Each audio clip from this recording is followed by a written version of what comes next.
Here we go, weather for Weather Geeks here on this Monday evening, September 14th, 2015. Hope you had a good weekend. The weather, not great over the weekend. Of course, it was very cool and rainy on Saturday and into Saturday night. Yesterday, we had a little more in the way of sun, even though there were still some showers here and there. But 62 Saturday, 63 Sunday, that was it for highs. Today, we did a lot better. We got into the mid-70s today, pretty close to where we should be at this time of the year. We're almost halfway through September, of course. Tomorrow is the 15th. This is the way temperatures have shaken out so far this month across the North American continent. It's been a cool September so far. Alaska into western Canada, into the Pacific Northwest of the U.S.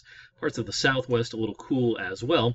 And even parts of the Gulf Coast region have been just a little bit cooler than average. But of course here, despite the cool weekend weather, it's been an above average month so far. We're running about 5 or 6 degrees above average for almost the first 2 weeks, or I should say 2 weeks, but almost halfway through the month of September. That trend is likely to continue. We'll talk about the longer range in just a second. Now we're going to kind of blitz through the next several days worth of weather because, frankly, there's not much going on.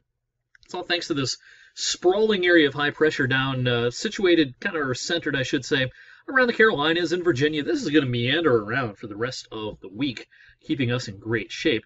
Where's the stormy weather? Well, this is actually some good news. They're starting to get some stormy weather out west as a trough of low pressure pushes into the west coast.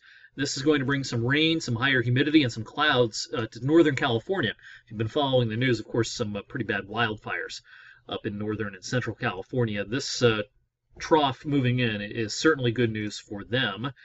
In the meantime, it's hot out across the middle of the country, especially front range of the Rockies, well into the 90s. The heat's going to kind of stay parked here for the next several days, the high heat anyway. Now, some of this warmer air is, of course, coming east, but we're not going to see the 90s like they're seeing out across parts of Colorado, Kansas, Nebraska, Oklahoma, and into Texas. Again, nothing going on through Friday. So high school football this week should be dry Friday evening. Here's a look at Friday evening's map. Our Pacific Northwest storm by this point is pushed out into the Midwest. Some rain Friday late in the day out here, but where we live, it should be a nice evening for high school football on Friday. Saturday is our next chance to get wet. Let's talk about this in a little more detail here. There's some timing differences on the models, as you would expect, 5 or 6 days out. I'm showing you the GFS here. If this were to be taken literally, Saturday morning would be okay, and then we would see an increased threat for showers and storms as we get into the afternoon. We're still in the warm weather season. We have outdoor weddings and things like that at this time of the year on a Saturday.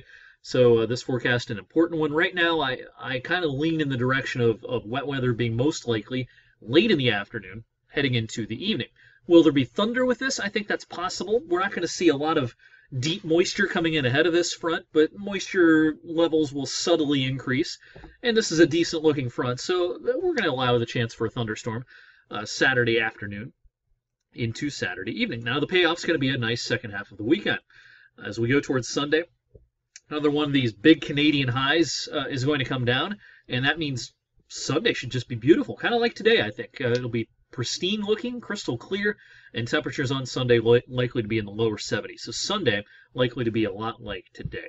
So again, to recap the weekend, if you have outdoor plans, Sunday's the better of the 2 days, Saturday the warmer of the 2 days, but also the possibility of some wet weather on Saturday. Well, what about the longer range trends? Here's the latest anomaly map on the GFS ensemble model here. This covers the 7 to 14 day period into the future. So this is from the 21st of September through the 28th.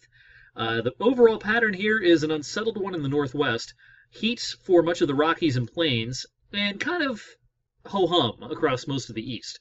I think the third week of September into the fourth week is likely to be close to or maybe a little above average with a cool day here, a warm day here, but overall that 7 to 14 day period probably near or a little above average. So, we're not looking at a heat wave. We're also not looking at unusual chilly weather like we just had over the weekend as we look ahead to the longer range. Well, it's a brief weather for Weather Geeks tonight, but that about covers it. It's a beautiful week. Enjoy this weather while we have it. We're only, of course, 4 months away from January. Not to, be Debbie Downer, but winter weather will be here before you know it. This is the kind of week that we are desperate for in the middle of winter. 70s, 80s, sunshine, low humidity. It's just absolutely perfect this week. Thanks as always for watching Weather for Weather Geeks. I'll have another edition online Tuesday evening around 7:30 or so. In the meantime, have a great Monday night, and I'll see you tonight on 21 News at 11 o'clock.